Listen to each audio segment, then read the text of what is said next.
A young woman walks into an elite shooting range where million-dollar contracts are decided and careers are made or destroyed with a single shot. The men in expensive tactical gear look her up and down, smirking as they block her path to the premium lanes. "Sorry, sweetheart," one says. "These lanes are for serious shooters only." What they didn't know was that Maria Santos had been waiting her entire life for this moment. Born in a small town where gunfire meant danger, not sport, she learned to shoot tin cans off fence posts with her grandfather's old rifle. While other kids played video games, she was calculating wind speed and bullet drop.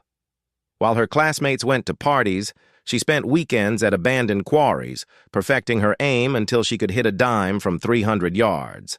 Now, standing in this pristine facility with its computerized targets and climate-controlled environment, she wasn't just fighting for a lane.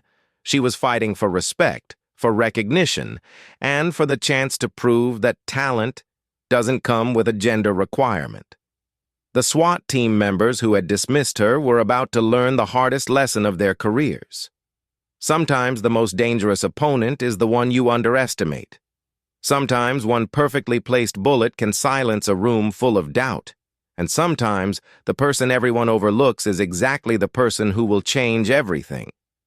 This is the true story of how Maria Santos went from being refused a simple shooting lane to becoming the marksman who redefined what it means to be elite. Maria Santos pushed open the heavy glass doors of the Metropolitan Tactical Training Center, her worn duffel bag slung over one shoulder and determination written across her face. The facility was everything she had imagined and more. Gleaming floors reflected the overhead lights, and the walls were lined with certificates, awards, and photographs of law enforcement officers who had trained here. The smell of gun oil and cleaning solvent hung in the air like expensive cologne. She had saved for 8 months to afford the guest pass to this exclusive range. Every extra dollar from her job at the local hardware store had gone into a coffee can hidden under her bed. While her friends spent money on clothes and movies, Maria had one goal in mind: proving herself at the most prestigious shooting facility in the state. Behind the reception desk sat a man in his 50s with silver hair and the kind of posture that screamed military background. His name tag read Thompson, Range Director. He looked up from his computer screen with the practiced smile of someone who dealt with wealthy clients all day. "Can I help you, miss?" Thompson asked, his eyes already scanning her appearance. Maria's jeans were clean but faded, her boots practical rather than fashionable, and her jacket bore the logo of Martinez Hardware, not some high-end tactical company. "I'd like to purchase range time," Maria said, placing 3 crisp $100 bills on the counter. "I called yesterday about the premium lanes." Thompson's eyebrows rose slightly. The premium lanes cost more than most people made in a week, and they were typically reserved for law enforcement training, military contractors, and serious competitive shooters. "Those lanes are quite expensive," he said carefully, "and they're usually booked for professional training. Are you sure you wouldn't prefer our standard lanes? They're perfectly adequate for recreational shooting." Maria's jaw tightened, but she kept her voice level. "I'm sure. I've been shooting since I was 7 years old. I can handle the premium lanes." Before Thompson could respond, a group of men in black tactical gear emerged from the corridor leading to the shooting areas. Their equipment was top of the line, their movements precise and coordinated. The patches on their uniforms identified them as members of the regional SWAT team, and they moved with the confidence of people who knew they belonged here. The leader of the group, a tall man with close-cropped hair and intense green eyes, approached the counter. His name tag read, Sergeant Mitchell. Behind him followed 4 other team members, each carrying equipment cases worth more than Maria's car. "Thompson, we need to extend our session another hour," Mitchell said, barely glancing at Maria. "The new recruits need extra work on their precision shooting." "Of course, Sergeant," Thompson replied immediately.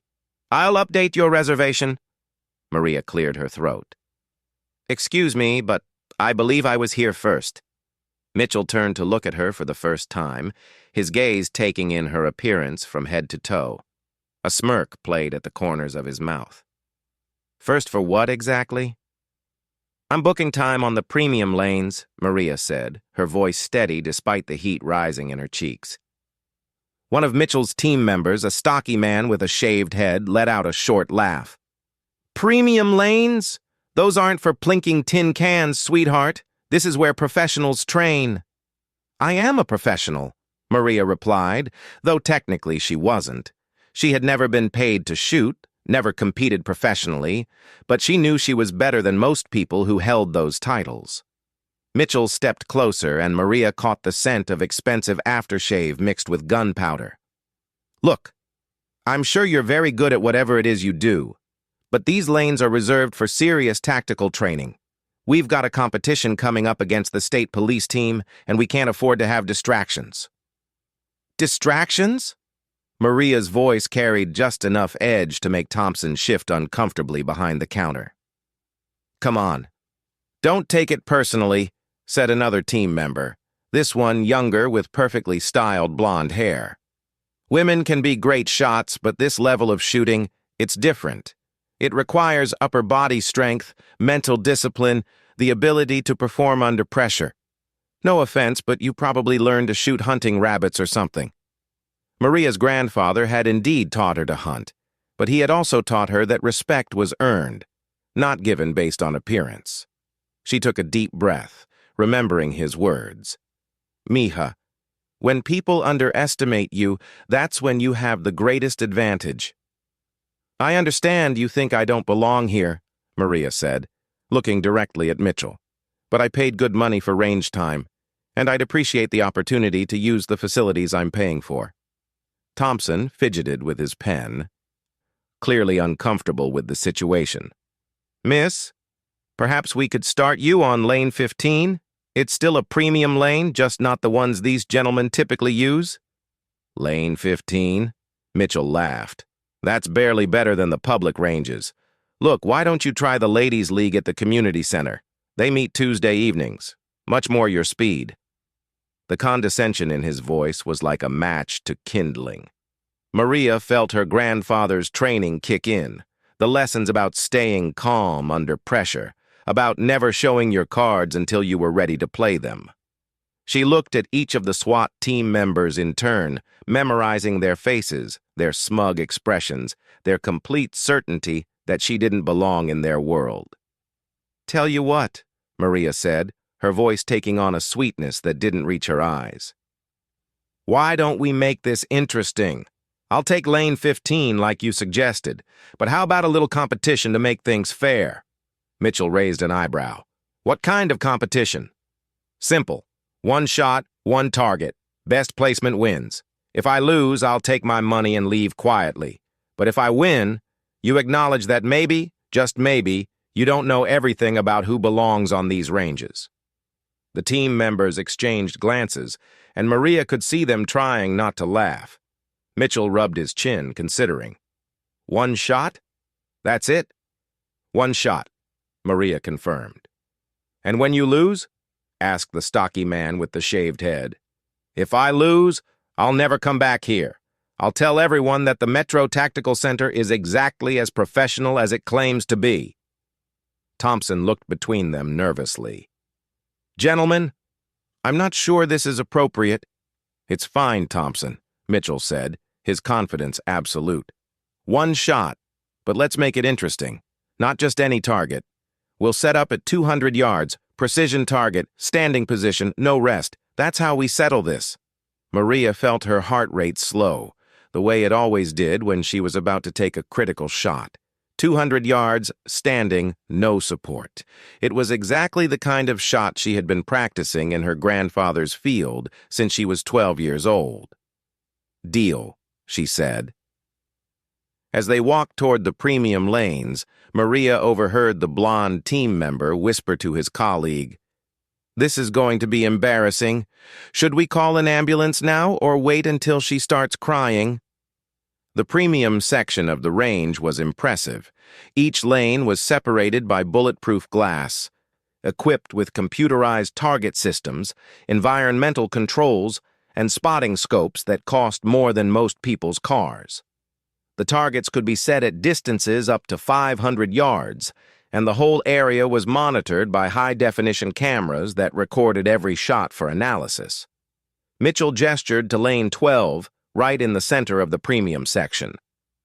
"This is where we separate the real shooters from the pretenders," he said. "Thompson, set us up with precision targets at 200 yards. As Thompson programmed the target system, Maria opened her duffel bag and removed her rifle case. The case was old, made of worn leather that had belonged to her grandfather, but the rifle inside was meticulously maintained. It was a custom-built precision rifle that she and her grandfather had assembled piece by piece over 3 years, saving money for each component, testing and adjusting until it was perfect. When she assembled the rifle, the SWAT team members fell silent. Whatever they had expected, it wasn't this. The weapon was clearly professional grade, every component carefully chosen and expertly fitted. The scope was military surplus but perfectly calibrated, and the stock showed the kind of wear that came from thousands of hours of practice, not neglect. "Well," Mitchell said, his voice less confident than before, "that's quite a rifle." "My grandfather helped me build it," Maria said, her fingers automatically checking the bolt action and safety mechanisms. "He taught me that equipment is only as good as the person using it." The target appeared on the screen at the end of the lane, a standard precision target with a bullseye the size of a quarter surrounded by scoring rings. At 200 yards, hitting the target at all would be respectable for most shooters. Hitting the bullseye would be impressive. What Maria was planning would be unforgettable. "Ladies first," said the stocky man with a grin that didn't quite mask his nervousness. Maria stepped up to the firing line, her rifle comfortable in her hands like an extension of her body. She closed her eyes for a moment, feeling the air circulation in the range, listening to the subtle sounds that would tell her about environmental conditions. When she opened her eyes, the world had narrowed to just her, the rifle, and the target 200 yards away. She raised the rifle to her shoulder, her stance automatic and perfect. Through the scope, the target appeared clear and steady. She controlled her breathing, feeling her heart rate slow even further. This was the moment her grandfather had prepared her for, not just with technical training, but with something deeper, the absolute confidence that comes from knowing exactly who you are and what you're capable of. The SWAT team members watched in growing amazement as Maria held her position, rock steady, for nearly 30 seconds. Most amateur shooters rushed their shots, afraid they couldn't maintain the position. But Maria's stance was so natural, so perfectly balanced, that she looked like she could stand there all day. When she finally squeezed the trigger, the shot rang out with crisp authority. On the monitor, they watched the bullet's impact appear on the target, and the range fell completely silent. The shot had not just hit the bullseye, it had hit dead center, exactly in the middle of the quarter-sized circle, with precision that would have been impressive from a bench rest, let alone standing. The computerized scoring system flashed 10.0 perfect score on the screen. Maria lowered her rifle and stepped back from the firing line, her expression calm and professional. "Your turn," she said to Mitchell. For the first time since she had entered the range, the SWAT team leader looked uncertain. He approached his own rifle, a department-issued precision weapon with all the latest upgrades, and took his position at the firing line. His stance was textbook perfect, his equipment flawless, but Maria could see something in his movements that hadn't been there before, the pressure of expectation. Mitchell's shot was good, very good by any normal standard. It hit the 9 ring just outside the bullseye and would have been a respectable score in any competition. But it wasn't perfect, and in this contest, perfect was the standard Maria had set. The silence in the range stretched on until Thompson finally cleared his throat. "Well," he said, looking at the scores on his screen, That was quite impressive, miss. Santos, Maria said. Maria Santos. Mitchell lowered his rifle and turned to face her, his expression a mixture of amazement and respect. Where did you learn to shoot like that? My grandfather's farm, Maria replied simply. Every day after school, every weekend, every summer. He taught me that shooting isn't about the equipment or the uniform or the reputation. It's about discipline, patience, and respect for the weapon and the target. The stocky man with the shaved head spoke up, his earlier arrogance completely gone. That was an incredible shot. I've been shooting competitively for 15 years, and I'm not sure I could have made that shot under pressure. Thank you, Maria said, beginning to disassemble her rifle with the same careful precision she had used to fire it. Mitchell watched her work for a moment before speaking again. Look, Miss Santos, I owe you an apology. We all do. We made assumptions based on prejudices that have no place in this sport. That was unprofessional and wrong. Maria looked up from her rifle case. Apology accepted. But I didn't come here for apologies. I came here to shoot. About that, Thompson said, stepping forward. Miss Santos, I'd like to offer you a complimentary membership to our premium facilities. What you just demonstrated, well, it's the kind of skill level we expect from our elite members. I appreciate that, Maria said. But I paid for my time fair and square. I don't need charity. It's not charity, Mitchell said quickly. It's recognition. Look, my team trains here twice a week. We're always looking for ways to improve, to challenge ourselves against the best shooters we can find. Would you consider joining us sometime, not as a guest, but as a training partner? Maria closed her rifle case and shouldered her duffel bag. She looked around the premium range, at the equipment and facilities she had dreamed of accessing, then at the faces of the men who had dismissed her just minutes before. Something had changed in their expressions, something that went beyond mere respect for a good shot. I'll think about it, she said finally. But next time, maybe you should wait to see what someone can do before you decide what they can't do. As Maria walked back toward the entrance, she could hear the SWAT team members talking quietly among themselves. Words like incredible, natural talent, and mistake floated after her. But what she didn't hear, what none of them could have known to say, was that this was just the beginning. Because Maria Santos hadn't just come to the Metropolitan Tactical Training Center to prove a point about prejudice or to show off her shooting skills. She had come here as the first step in a larger plan, one that would take her from the hardware store counter to places she had only dreamed of. Today had been about earning respect. Tomorrow would be about earning something much more valuable, the chance to become everything her grandfather had taught her she could be. The heavy glass doors closed behind her as she stepped out into the afternoon sunlight, but part of her remained in that range, in the moment when a perfect shot had changed everything. She had won more than a competition today. She had won the first battle in a war she was just beginning to fight, and this was only the beginning of her story. 3 weeks passed before Maria heard from anyone at the Metropolitan Tactical Training Center again. She had returned to her routine at Martinez Hardware, helping customers select the right screws for their projects and mixing paint colors. But her mind kept drifting back to that moment when her shot had silenced an entire room. She had proven something to herself that day, something that went beyond mere marksmanship.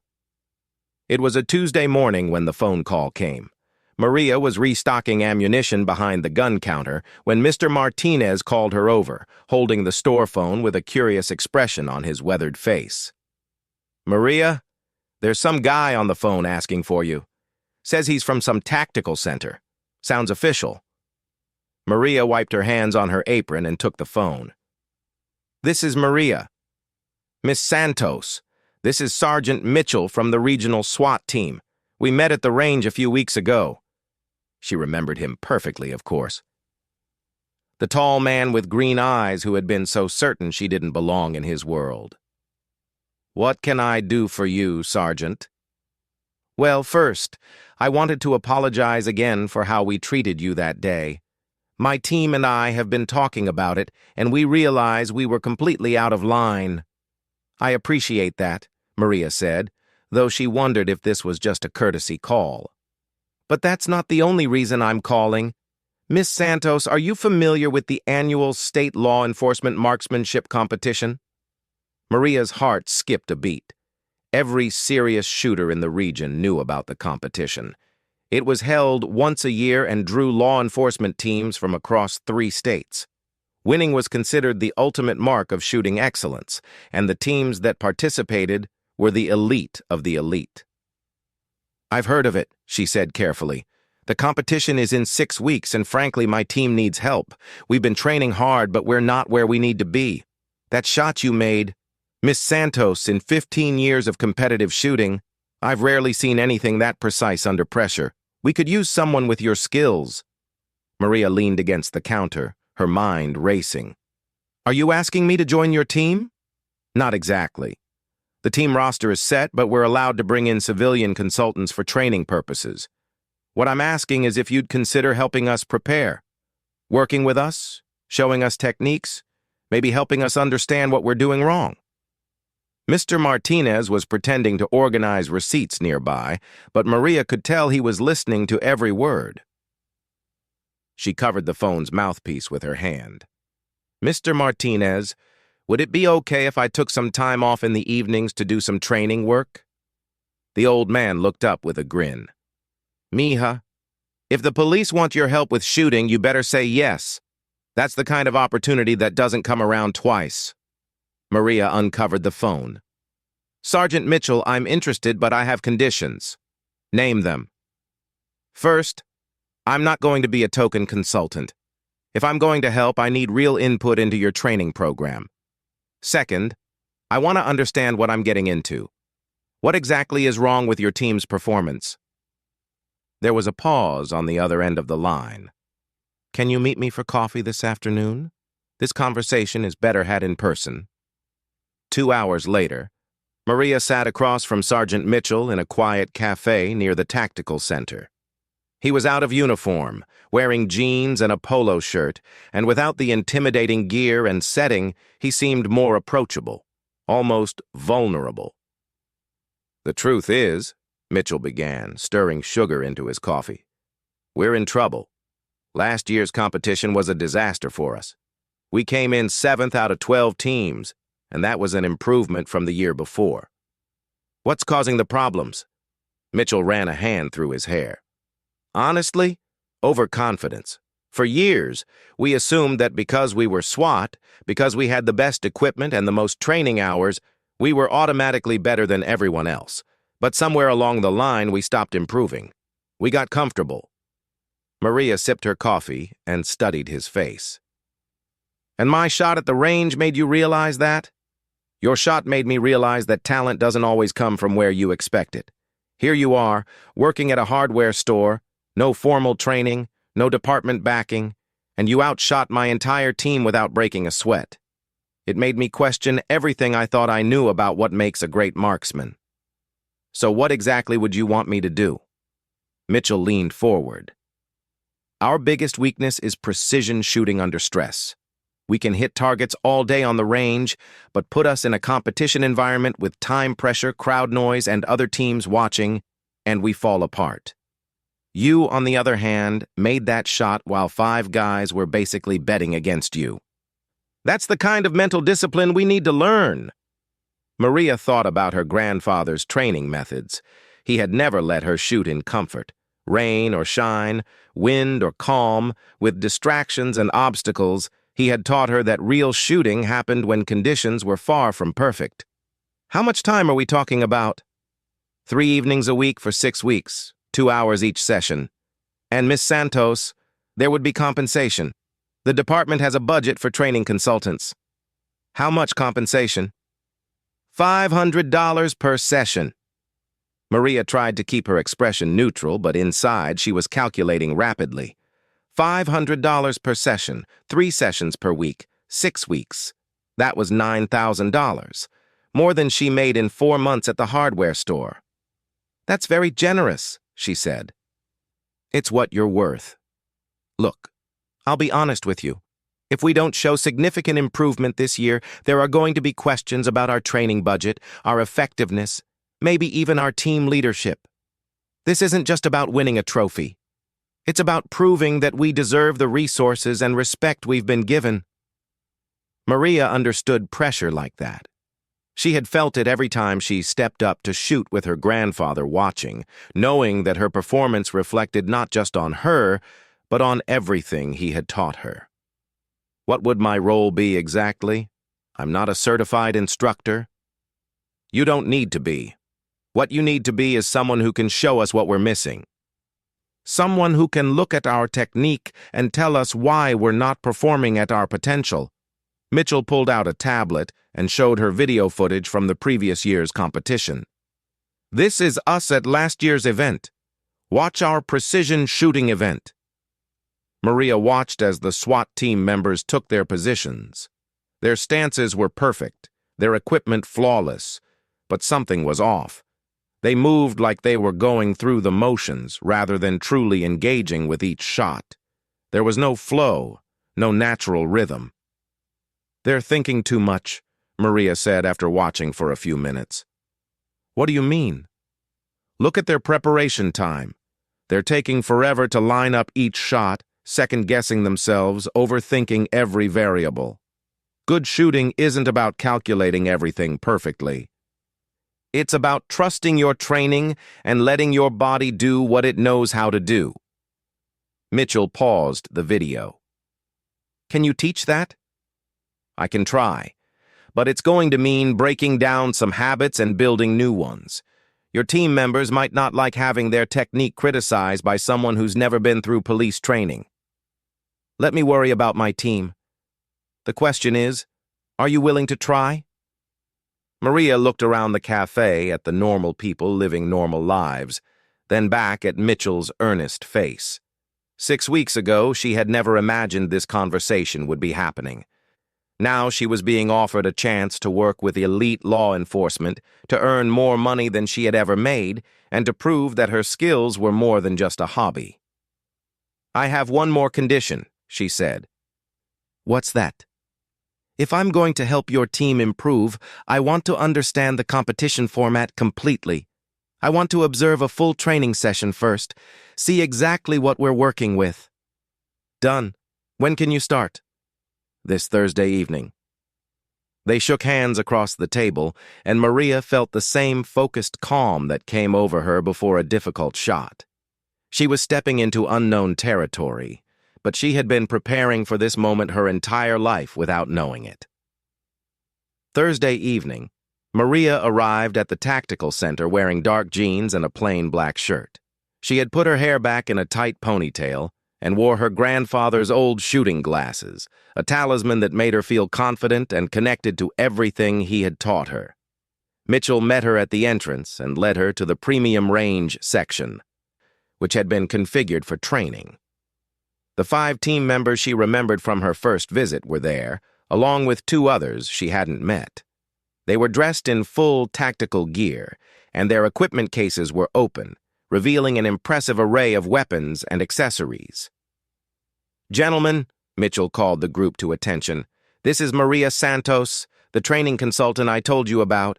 She's going to be observing tonight and then working with us over the next 6 weeks to improve our competition performance. The stocky man with the shaved head, who she now learned was Officer Barnes, stepped forward. Miss Santos, I owe you another apology. After what happened a few weeks ago, I did some research on precision shooting techniques. What you did that day was remarkable. Thank you, Maria said. But let's focus on what we can do to help the whole team improve.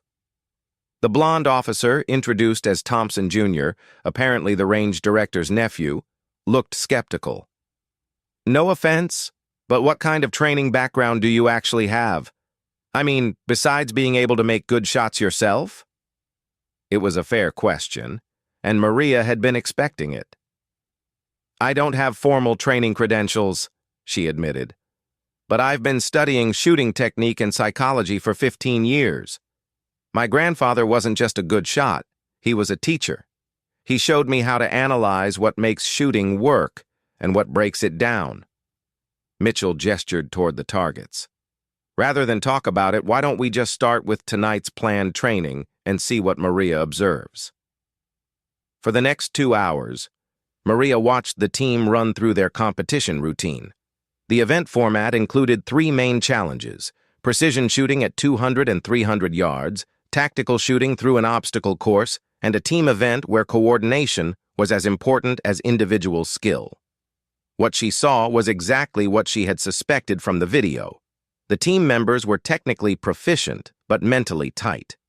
They second-guessed themselves, spent too long setting up shots, and lost rhythm when things didn't go perfectly.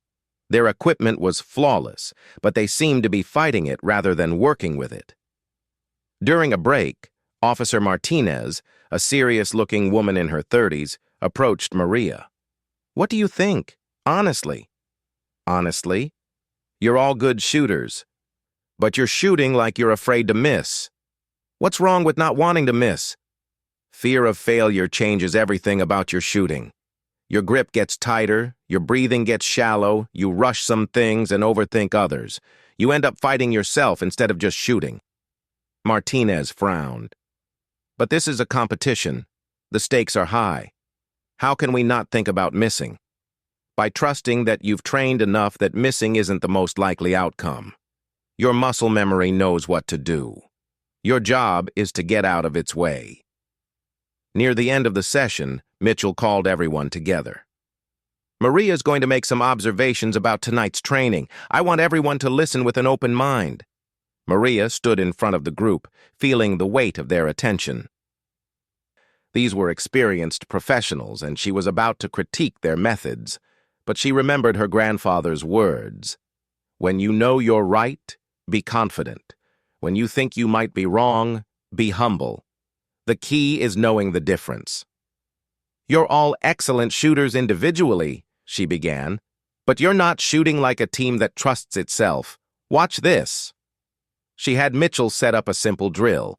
Each team member would take one shot at a standard target, but they had to call their shot immediately after firing, predicting exactly where it would hit. The results were revealing. Most of the team members could shoot accurately, but their predictions were wildly off. They had no real sense of what their shots felt like when they were executed correctly. "This tells me that you're depending too much on technology and not enough on your own feedback systems," Maria explained. "When you can't feel the difference between a good shot and a bad shot, you can't make real-time adjustments. You end up hoping instead of knowing." Officer Thompson spoke up. "So what do you suggest?" "We're going to go back to basics. We're going to teach you to feel your shots again, to trust your instincts, and to shoot with confidence instead of fear." As the team packed up their gear, Maria could sense a mixture of skepticism and curiosity. Some of them clearly weren't convinced that a hardware store clerk could teach them anything useful. Others seemed genuinely interested in trying a different approach. Mitchell walked her to the parking lot afterward. "So, what's your honest assessment?" "They're talented, but they're overthinking everything. The good news is that's fixable. The bad news is that it's going to require them to step outside their comfort zone." "Can you do it? Can you get them ready in 6 weeks?" Maria looked back at the tactical center, its lights still blazing in the darkness. "Sergeant Mitchell, 3 weeks ago your team thought I couldn't shoot. Tonight they're asking me to teach them. If that's not proof that anything is possible, I don't know what is." As she drove home, Maria's mind was already working on training plans, thinking about drills her grandfather had used to build confidence and eliminate overthinking. She had accepted more than just a consulting job tonight. She had accepted the challenge of transforming a group of professional shooters from technicians into artists, from people who could hit targets into people who could perform under any kind of pressure. The competition was 6 weeks away, and Maria Santos was about to find out if she could teach others the lessons her grandfather had spent 15 years teaching her. More than that, she was about to discover whether the girl who had learned to shoot on a farm in the middle of nowhere could hold her own in the elite world of law enforcement competition. The stakes were higher than any shot she had ever taken, but for the first time since her grandfather's death, Maria felt like she was exactly where she was supposed to be. The first real training session was a disaster. Maria had arrived at the tactical center on Monday evening with carefully planned drills designed to help the team reconnect with their natural shooting instincts. What she encountered instead was resistance that bordered on mutiny. "You want us to do what?" Officer Barnes stared at Maria like she had suggested they shoot blindfolded. "Dry firing without targets? For an hour?" "It's about building muscle memory and feel," Maria explained patiently. "You need to understand what a perfect trigger pull feels like before you can consistently reproduce it under pressure." Thompson Jr. crossed his arms. "I've been shooting for 12 years. I know what a trigger pull feels like." "Do you?" Maria challenged. "Because last Thursday, your shots were all over the place, and you couldn't predict where any of them went." "That tells me your trigger control isn't as consistent as you think." The atmosphere in the range was tense. Mitchell stood to one side, clearly torn between supporting Maria's methods and managing his team's growing frustration. Officer Martinez kept checking her watch, and two other team members were having a whispered conversation that didn't look friendly. "Look," said Officer Rivera, a quiet man in his 40s who rarely spoke during training. "We appreciate what you're trying to do, but we have our own training methods. They've worked for years." "Have they?" Maria asked. "Because according to Sergeant Mitchell, you've been declining in competition rankings for 3 consecutive years." That comment landed like a cold slap. Rivera's face flushed, and Barnes took a step forward. "Who are you to criticize our methods?" Barnes demanded. "You've never been in law enforcement. You've never been in a real high-pressure situation. You work in a hardware store, for Christ's sake." Maria felt the familiar calm that came over her when people underestimated her. But this time it was tinged with something else. Disappointment. She had hoped these professionals would be more open to learning than they were proving to be. "You're right," she said quietly. "I've never been in law enforcement. I've never had to make life-or-death decisions with a weapon. But I have spent 15 years learning how to shoot consistently under pressure. And right now, that's what you need help with." Mitchell stepped forward. "Gentlemen, Miss Santos is here at my request, and she's being paid for her expertise. I expect everyone to give her methods a fair trial." "Sergeant," Thompson said carefully, "with all due respect, maybe we should stick with what we know. The competition is only 5 weeks away." "What we know isn't working," Mitchell replied firmly.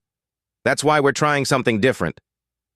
The session continued, but the atmosphere remained hostile. When Maria had them practice trigger control without ammunition, they went through the motions half-heartedly. When she explained breathing techniques, they nodded politely but clearly weren't listening. When she tried to demonstrate the mental approach that had made her shot so precise, she could see them exchanging skeptical glances. By the end of the evening, Maria felt like she had wasted everyone's time. As the team members packed up their gear, she could hear fragments of their conversations. "This is ridiculous." "Amateur telling professionals. Waste of time we don't have." Mitchell approached her as the others left. "That didn't go as well as I hoped." "That's putting it mildly," Maria said, packing up her own equipment. "Sergeant Mitchell, maybe they're right. Maybe I'm not the right person for this job." "Don't you dare quit on me now," Mitchell said firmly. "Look, I know my team. They're stubborn, they're set in their ways, but they're also competitive. If you can show them results, they'll come around. And if I can't?" Mitchell was quiet for a moment. "Then we'll finish out the training period, and I'll know we tried everything we could." Maria drove home that night feeling defeated. She had been so confident that she could help, so certain that her grandfather's methods would translate to professional training. But she was beginning to understand that there was a difference between being a good shooter and being a good teacher. At home, she called her mother, something she only did when she was truly troubled. "Mija, you sound upset. What's wrong? Maria explained the situation, the resistance from the team, her doubts about her abilities as an instructor. Her mother listened patiently, as she always did. "You know," her mother said finally, "your grandfather had the same problem when he started teaching you." "What do you mean?" "You were so stubborn, so convinced that you already knew how to shoot because you could hit a tin can from 50 yards. He spent months trying to break through that stubbornness before you would really listen to what he was trying to teach you." Maria remembered those early days differently. In her memory, she had been an eager student, hanging on her grandfather's every word. "That's not how I remember it," her mother laughed. "Of course not. Nobody remembers being difficult to teach. But your grandfather used to come home frustrated, telling me that you had natural talent but were too proud to admit you had things to learn." "So what changed?" "He stopped trying to teach you what he thought you needed to know and started figuring out what you were ready to learn." After hanging up, Maria sat in her kitchen, staring at her grandfather's old rifle case and thinking about her mother's words. What were the SWAT team members ready to learn? She spent the rest of the evening reviewing the video footage from their training session, but this time she wasn't looking at their technique. She was looking at their faces, their body language, trying to understand not what they were doing wrong, but what they were afraid of. By Wednesday's session, Maria had completely changed her approach. "Before we start shooting tonight," she announced, "I want each of you to tell me about your worst competition performance. Not your best, your worst. What went wrong, how it felt, what you learned from it." The team members exchanged uncertain glances. This wasn't what they had expected. Barnes spoke first, reluctantly. "State competition 2 years ago. I was leading going into the final event, just needed a decent score to win. Choked completely. Couldn't hit anything. Finished dead last." "What did choking feel like?" Like my hands weren't connected to my brain anymore. Like someone else was controlling my body." Maria nodded. "Anyone else have that experience?" One by one, they shared stories of failure, of moments when their skills had abandoned them under pressure. As they talked, something shifted in the room. They weren't police officers anymore. They were just people who had experienced the universal fear of failing when it mattered most. "Here's what I think," Maria said when they were finished. "You're all afraid of the same thing, looking incompetent in front of people you respect. That fear is what's making you tight, making you overthink, making you shoot like you're trying not to lose instead of trying to win." Officer Martinez nodded slowly. "So how do we fix that?" "We start by accepting that failure is part of improvement. Tonight, I'm going to ask you to do things that will make you look foolish. You're going to miss targets, you're going to feel awkward, and you're going to hate it. But if you can get comfortable being uncomfortable, you'll start shooting like yourself again, instead of shooting like someone who's afraid to make mistakes." The first drill was humiliating by design. Maria had them shoot at extremely close targets, 25 yards, but with their non-dominant hand only. Even these elite shooters struggled with the unfamiliar challenge, and their shots scattered across the target face. "This is stupid," Thompson muttered after missing the target completely on his third shot. "Why?" Maria asked. "Because we'll never have to shoot this way in competition." "That's not the point. The point is learning how to accept imperfection and keep shooting. Right now, when you miss a shot in competition, it ruins your concentration for the next 5 shots. You're so upset about the mistake that you can't focus on recovery." She had them continue the drill, but with a twist. After each bad shot, they had to say "next shot" out loud before taking their position again. It was a simple psychological reset, a way of acknowledging the miss without dwelling on it. Gradually, their shooting improved, not because the drill got easier, but because they stopped fighting their mistakes. The second drill was even more challenging. Maria had them shoot while she played loud music, turned lights on and off randomly, and generally created as much distraction as possible. In competition, she explained over the noise. You'll have crowd noise, announcements, other teams shooting nearby, and a dozen other distractions.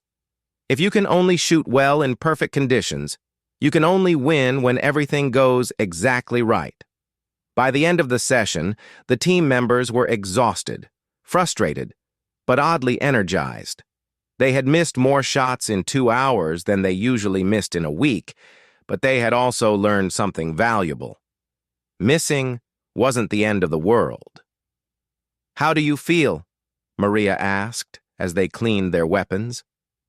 "Tired," Rivera admitted. "But different. Like maybe I don't have to be perfect all the time." Barnes nodded. "It's weird. I missed more tonight than I have in months, but I'm not as upset about it as I usually would be." "That's because you're learning to separate your performance from your identity," Maria explained. "A bad shot doesn't make you a bad shooter. It just makes you a shooter who took a bad shot." Mitchell had watched the entire session in silence, but as they packed up, he pulled Maria aside. "That was brilliant," he said. "I've never seen them relax like that during training." "We're just getting started," Maria replied, "but I think they're beginning to trust the process." Friday's session built on the progress. Maria introduced them to her grandfather's favorite drill, shooting at poker chips instead of traditional targets. The small, irregular targets forced them to focus intensely, but also made precision less about perfection and more about adaptation. "Your grandfather used poker chips?" Martinez asked, lining up her shot. "White chips at 100 yards, blue chips at 150, red chips at 200. He said if you could consistently hit poker chips, bullseyes would look like garage doors." The drill was challenging, but the team approached it with curiosity rather than anxiety. They were beginning to understand that Maria's methods weren't about making them perfect. They were about making them resilient. By the end of the week, the transformation was remarkable. The same team members who had resisted her methods on Monday were asking questions, suggesting variations on drills, and most importantly, laughing when they made mistakes instead of getting angry. "You know what's different?" Thompson said during a break. "I'm not thinking about my score anymore. I'm just thinking about the next shot." "That's exactly right," Maria said. "Competition isn't about shooting perfect. It's about shooting consistently under pressure, and you can't shoot consistently if you're terrified of making mistakes." After Friday's session, Mitchell stayed behind to review video footage with Maria. They watched side-by-side comparisons of the team's shooting from the previous week and their current performance. "Look at their body language," Maria pointed out. "See how much more relaxed they are? Their stance is still technically sound, but there's no tension in their shoulders, no hesitation in their movements." "The improvement in their groupings is remarkable," Mitchell noted. "Barnes has cut his group size in half. That's what happens when you stop fighting yourself." Their technical skills were always there. They just needed to get out of their own way. Mitchell paused the video on a shot of Rivera taking aim. "Maria, can I ask you something? How did you learn all this? I mean, the psychological aspects, the training methods. This isn't just about being a good shooter." Maria considered the question. "My grandfather wasn't just teaching me to shoot. He was teaching me to perform under pressure, to stay calm when things went wrong, to trust my abilities even when I doubted them. He never called it sports psychology, but that's essentially what it was." "And you learned all this on a farm?" "I learned it because I needed it. My grandfather saw that I had talent, but also that I had the same fears and doubts as everyone else. He knew that technical skill without mental discipline would only take me so far." Mitchell stood up and began pacing, a habit he had when he was processing complex ideas. "You know, when I first called you, I thought we needed help with our shooting technique. But our technique was never the problem, was it?" "No," Maria agreed. "Your problem was that you had forgotten why you started shooting in the first place. You were shooting to avoid failure instead of shooting to succeed. There's a huge difference." "And now?" Maria smiled, thinking about the transformation she had witnessed over just 1 week. Now they're remembering what it feels like to enjoy shooting again. And when you enjoy something, when you're not afraid of it, that's when you can truly excel at it. As they walked toward the parking lot, Mitchell asked, "Do you really think we can win this competition?" Maria looked back at the tactical center, thinking about the team inside who had started the week as skeptics and ended it as students. "Sergeant Mitchell, a week ago your team was shooting to not lose. Now they're starting to shoot to win. If that's not a recipe for success, I don't know what is." But even as she said it, Maria knew that the real test was still ahead. They had broken down the barriers of fear and perfectionism, but now came the harder task: building the kind of confidence and consistency that could stand up to the pressure of actual competition. The easy part, surprisingly, was over. The hard part was just beginning. 3 weeks before the competition, Maria decided it was time to test everything they had learned under real pressure. She arrived at the tactical center that Monday evening with a plan that would push the team beyond anything they had experienced in training. "Tonight, we're having a mock competition," she announced to the assembled team. "Full format, official scoring, time limits, and observers." "Observers?" Barnes asked, looking around the empty range. "I invited some guests," Maria said with a slight smile. As if on cue, the range doors opened and a group of people filed in. Maria had reached out to her network of shooting enthusiasts, calling in favors from competitive shooters, hunters, and firearms instructors she had met over the years. There were about 20 people in total, enough to create a realistic crowd atmosphere. But the real surprise came when the last 2 people entered: Captain Rodriguez, the district commander, and Chief Williams from the state police, the very people whose teams the SWAT squad would be competing against. Mitchell's face went pale. "Maria, what the hell is this?"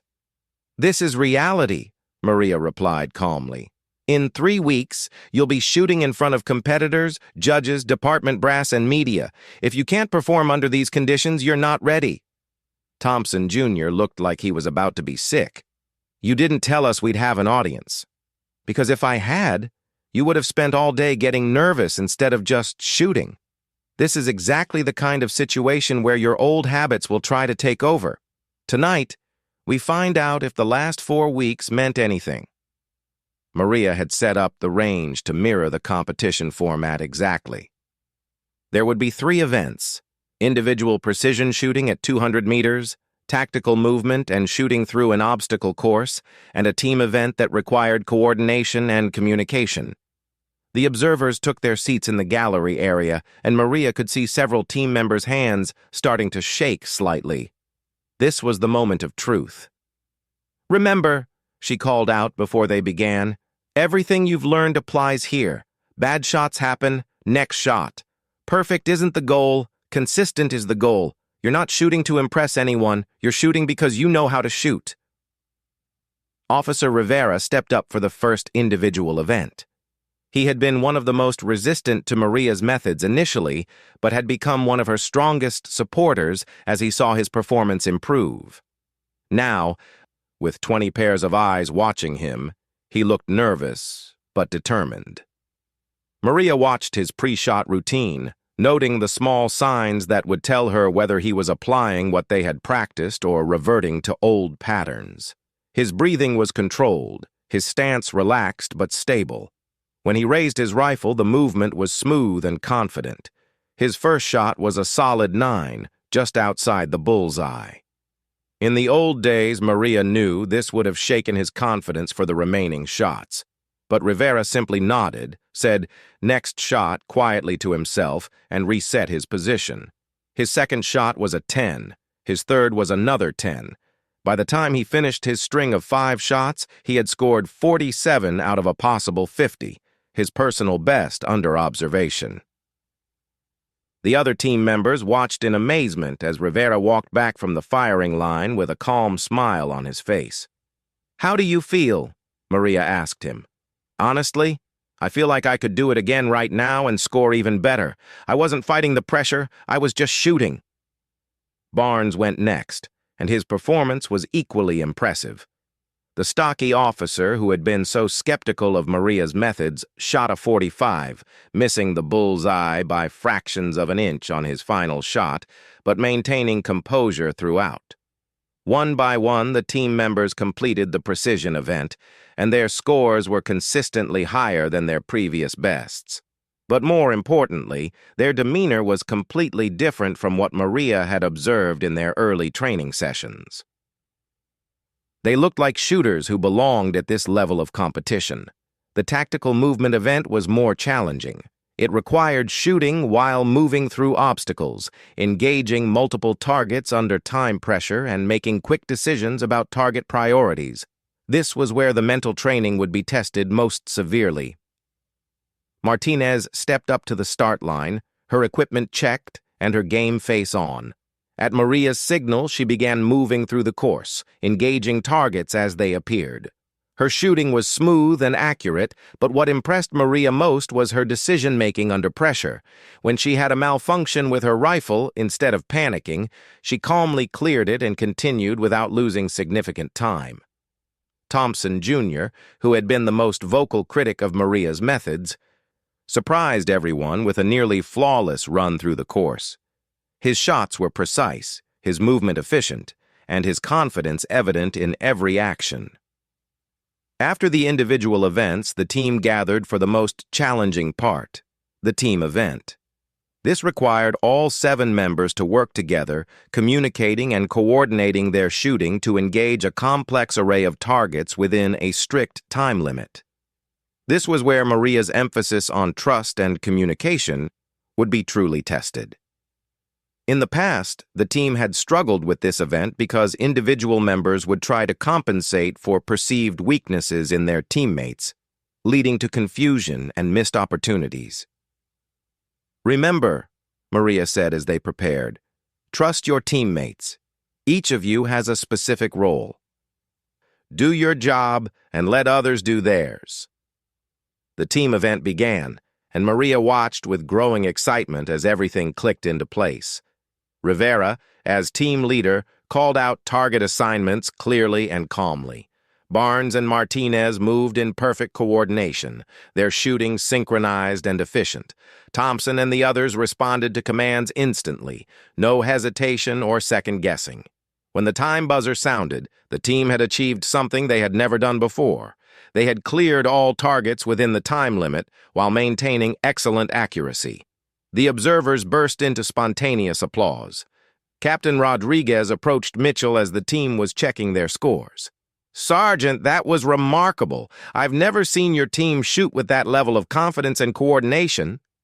Mitchell looked over at Maria, who was reviewing the score sheets with barely contained pride. "We've had some excellent training assistants." Chief Williams joined the conversation. "I have to admit, when I heard you had brought in a civilian consultant, I was skeptical. But what I just witnessed was professional-level performance. Your team just shot scores that would have won last year's competition. But the real test came when Maria announced the final challenge of the evening. "One more event," she said. "This one's not on the official competition format, but it's something I think you need to experience." She set up a single target at 250 meters, farther than the competition distance. Each team member will take one shot. No practice rounds, no sighters, just one shot. But here's the twist. You're going to take that shot while everyone here is watching and talking normally. Real competition noise, real distractions. The observers understood their role and began chatting, laughing, and creating the kind of ambient noise that would be present at the actual competition. Maria also introduced additional stressors. She had the range lights dimmed and brightened randomly, played sudden loud sounds through the range's audio system, and even had people walk behind the firing line during shooting. Under these extremely difficult conditions, the team's performance was extraordinary. Each member not only hit the target but scored in the high 9 and 10 rings despite the distractions. When Thompson Jr. scored a perfect 10 under these conditions, the range erupted in cheers. After the observers left, the team gathered for debriefing. The mood was euphoric, but also reflective. "I can't believe how different that felt from our early training sessions," Barnes said.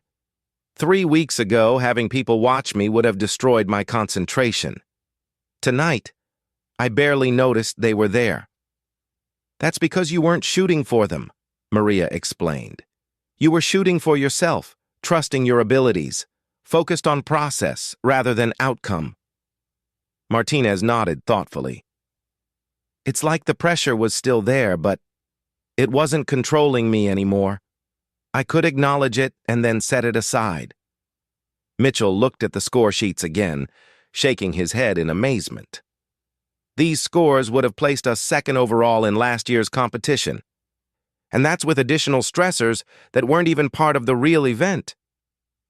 "So, are we ready?" Rivera asked. Maria considered the question carefully. "You're ready to compete at a high level. Whether you win depends on factors beyond our control, how the other teams perform, what conditions are like that day, whether everything goes according to plan. But you're ready to perform your best regardless of those factors, and that's all anyone can ask for." After the team left, Maria and Mitchell stayed behind to discuss the evening's results. "You've transformed them," Mitchell said. "Not just their shooting, but their entire mindset. They're confident without being cocky, focused without being tense." "They transformed themselves," Maria replied. "I just helped them remember what they already knew how to do." Mitchell sat down heavily in one of the range chairs, the exhaustion of the intense training session finally showing. "Maria, can I ask you something personal?" "Sure." "Why did you really agree to help us? I mean, the money was good, but you could have turned us down after how we treated you initially. Why invest this much effort in our success?" Maria thought about the question, watching as the range lights automatically dimmed for the evening. "My grandfather used to say that teaching someone to shoot wasn't about the shooting. It was about helping them discover what they were capable of when they stopped limiting themselves. And your team wasn't performing badly because they couldn't shoot. They were performing badly because they had convinced themselves that failure was inevitable. Helping people overcome that mindset. That's about more than just shooting. That's about helping people become who they really are." Mitchell was quiet for a long moment. "And who are we really?" Maria smiled, gathering up her equipment. "You're a team of elite shooters who happen to work in law enforcement. Tonight proved that. Now you just have to believe it." As they walked toward the exit, Mitchell asked, "What happens now? We have 3 weeks until competition." "Now we polish the details and maintain confidence. The hard work is done. Your team has internalized everything they need to know. The next 3 weeks are about keeping them sharp without making them overthink." "And after the competition?" Maria paused at the doorway, considering a question she hadn't really thought about. "I guess that depends on how things go." What she didn't tell Mitchell was that the evening had been as much a test for her as for the team. She had spent weeks wondering if her methods would hold up under real pressure, if her grandfather's teachings could translate to elite-level competition. Tonight had answered those questions definitively. Not only could she teach others to shoot at the highest level, but she could prepare them mentally for the kind of pressure that destroyed most competitors. For the first time since her grandfather's death, Maria felt like she truly understood her own potential. The girl who had learned to shoot in a farm field wasn't just good enough to compete with the elite. She might be good enough to redefine what elite meant. But first, they had to win a competition. And despite the team's remarkable progress, Maria knew that the real test was still 3 weeks away. Everything they had accomplished in training would mean nothing if they couldn't perform when it truly mattered. The preparation was complete. Now came the moment when all the training, all the mental conditioning, all the confidence building would be put to the ultimate test. Competition day was approaching, and Maria Santos was about to find out if she had taught them well enough to win. The morning of the annual state law enforcement marksmanship competition dawned gray and windy, with intermittent drizzle that would challenge even the most experienced shooters. Maria arrived at the sprawling competition facility 2 hours before the team's scheduled warm-up time, wanting to assess conditions and mentally prepare for what lay ahead. The venue was impressive and intimidating in equal measure. 12 shooting ranges laid out across manicured grounds, with temporary grandstands for spectators, media areas, and equipment inspection stations. Teams from across 3 states had converged here, representing the absolute elite of law enforcement marksmanship. As Maria walked through the competitor area, she observed the other teams warming up. The state police team that had won the last 3 championships looked relaxed and confident, their equipment gleaming and their movements precise. The federal marshal team from the neighboring state moved with military precision that spoke of countless hours of coordinated training. The Metropolitan Police SWAT team that had finished second last year was already on the range, their shooters going through elaborate pre-competition routines. All of these teams had advantages that Maria's team didn't. Larger training budgets, dedicated coaching staff, equipment sponsors, and years of high-level competition experience.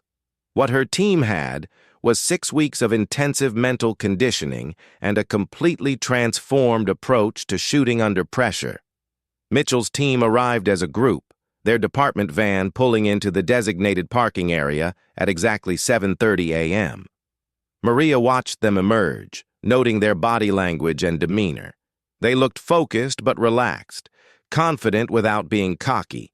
The nervous energy that had characterized their early training sessions was completely absent. "Morning, Coach," Barnes said with a grin as he approached Maria. Somewhere during their training, the team had started calling her Coach instead of Miss Santos, and she had grown to appreciate the respect implied by the title. "How's everyone feeling?" Maria asked, scanning the faces of the 7 team members. "Ready," Martinez replied simply, and the others nodded in agreement. They spent an hour on the warm-up range, running through their standard routine. Maria watched carefully, not for technical flaws, but for signs of tension or overthinking. What she saw was a team that had internalized everything they had learned. Their pre-shot routines were smooth and automatic, their communication clear and calm, their shooting consistent and controlled. The competition format was grueling, 3 events spread across 6 hours, with teams rotating through stations under the observation of judges, spectators, and competitors. The individual precision event would test pure marksmanship skill. The tactical movement event would challenge shooting under physical stress and time pressure. The team event would require coordination, communication, and trust under extreme pressure. As they prepared for the first event, Maria gathered the team around her for final instructions. "Remember everything we've practiced, but don't overthink it. Your bodies know what to do. Trust your training, trust each other, and trust yourselves. You belong here as much as any team on this range." "What about the conditions?" Thompson asked, gesturing toward the gray sky. "Wind's picking up and it looks like rain." "Same conditions for everyone," Maria replied. "Bad weather doesn't make you a worse shooter. It just reveals who's been training properly. You've practiced in every condition imaginable. This is just another day of shooting." The first event began with Rivera stepping up to the 200-meter precision line. As the team's most consistent shooter, he would set the tone for everyone who followed. Maria watched from the designated coaching area, noting the wind flags and trying to read the subtle shifts in conditions that could affect bullet trajectory. Rivera's pre-shot routine was textbook perfect. Equipment check, stance assessment, breathing control, sight alignment. When he fired his first shot, the electronic scoring system displayed the result immediately. A solid 9, just missing the X ring by millimeters. In the old days, Maria knew this would have rattled Rivera's confidence. Instead, she watched him nod calmly, make a minor sight adjustment for wind, and prepare for his second shot. The second shot was a perfect 10. So was the third. The fourth was another 9, this one pushed slightly by a wind gust. The fifth and final shot was a 10 that hit so close to the center that the judges had to use magnification to confirm the score. 47 out of 50 points, Rivera's personal best in competition conditions. The other teams were watching now. Rivera's performance had been impressive enough to get their attention, and Maria could see coaches from competing teams making notes about the unexpected strength of Mitchell's squad. Barnes shot next, and his 45 was equally impressive. Martinez followed with a 46 that included 4 10s and 1 9. One by one, the team members delivered scores that exceeded their previous bests while shooting under the most pressure they had ever experienced. By the time Thompson Jr., the team's final shooter in the precision event, stepped up to the line, word had spread throughout the facility that Mitchell's team was shooting lights out. The grandstands were fuller than they had been for the earlier teams, and Maria could feel the weight of attention focused on their performance. Thompson had been the most resistant to her training methods initially, but he had also shown the most dramatic improvement. Now, with hundreds of people watching and the pressure at its peak, he looked as calm as if he were shooting in his backyard. His first shot was a perfect 10. The crowd murmured appreciatively. His second shot was another 10. This one so close to center that it nearly tore the same hole as the first bullet. By his fourth shot, even competitors from other teams were watching, and Maria could see grudging respect on faces that had shown only dismissive confidence an hour earlier. Thompson's final shot was the kind that legends are made of. Despite a wind gust that had been pushing bullets left all morning, despite the pressure of knowing that hundreds of people were watching, despite the fact that a perfect score would tie the all-time competition record, Thompson delivered a shot that hit dead center in the X-ring. The electronic scoring system displayed 50, a perfect score in competition conditions that most shooters would never achieve in practice. The grandstands erupted in applause, and even competitors from other teams were clapping. Thompson walked back from the firing line with a smile that could have powered the entire facility. "How does it feel to shoot a perfect score?" Maria asked him. "Honestly, it felt easy. Like the shot was always going to go where I aimed it. I wasn't hoping for a good result. I knew it was going to be good." The precision event scores put Mitchell's team in first place overall, but the lead was narrow. The state police team had shot well, as expected, and the federal marshals had posted scores that were only 3 points behind. Everything would come down to the tactical and team events. The tactical movement event was where Maria's emphasis on shooting under stress would be most critical. This event required shooters to move through a complex course, engaging targets while navigating obstacles, time pressure, and physical stress that would challenge both marksmanship and mental discipline. Martinez ran the course first for their team, and her performance was a clinic in controlled aggression. She moved through the obstacles with efficiency and confidence, engaging each target with precise, measured shots. When she encountered a simulated malfunction scenario, she cleared it smoothly and continued without losing rhythm or accuracy. Her final time and accuracy score would have won the event individually in any of the previous 3 years of competition. Barnes and Rivera followed with similarly outstanding performances, but it was Thompson Jr. who delivered the defining moment of the entire competition.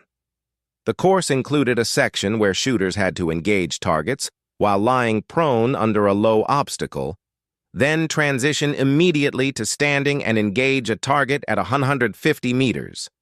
It was a technically demanding sequence that had caused problems for even experienced competitors throughout the day. Thompson executed the prone shooting flawlessly, then rose to the standing position and found himself facing a target that was barely visible through the now heavy rain. Wind was gusting unpredictably, and the target was partially obscured by weather conditions that had deteriorated significantly since the morning.